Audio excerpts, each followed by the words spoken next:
Alright everybody, it's Carpo here. I'm doing part 3.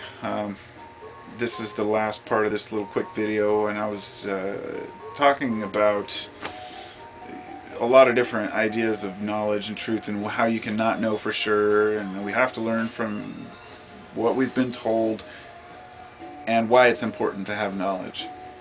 With that being said, the reason why knowledge right now is so important is to prevent us from falling into a pit, an abyss as society. We are under utter collapse right now.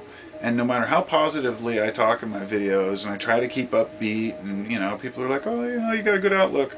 The truth is, deep down in my mind, actually right on the forefront of my mind, who am I fooling? I know shit's gonna hit the fan, okay? I know that we're going to face some serious crisis in the future. There are still politicians out there.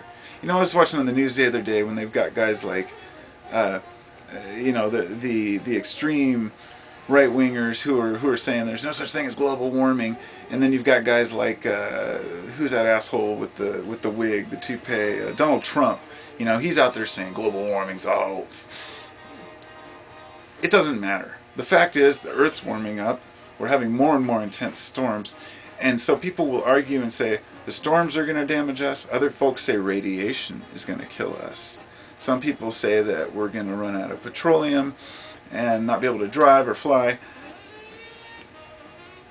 The fact is, all of those things are going to probably happen over a period of time. There's not going to be an instant collapse. But it's going to happen, people. I'm not kidding. It's not like, it's just a matter of when, not if.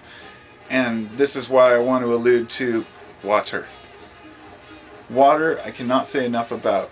Water is so important right now. It's I can't remember who said the famous quote, is in the 21st century, the wars will be fought over water. And that's what's already happening. This is happening right now.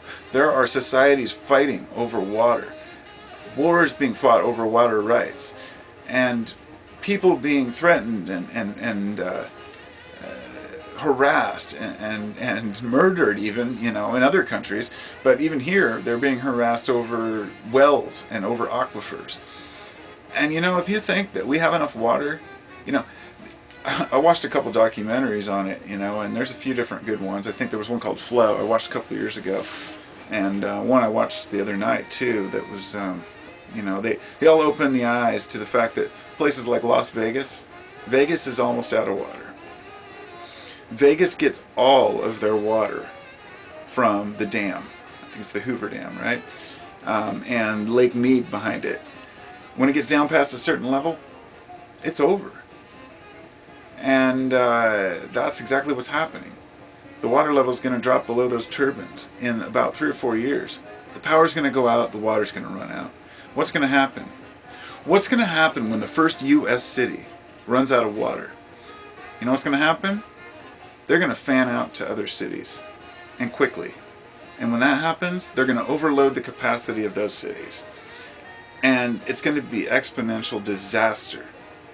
So when people talk about the future of mankind and all the things that we face, honestly, the biggest problem is right under our feet. And you can ask the average person and they'll just say, well, we can just get it from the ocean. Desalination plants, not likely. So I'm going to cover this in my next video and really get into this subject. So peace and love to everybody. I'll get back to this.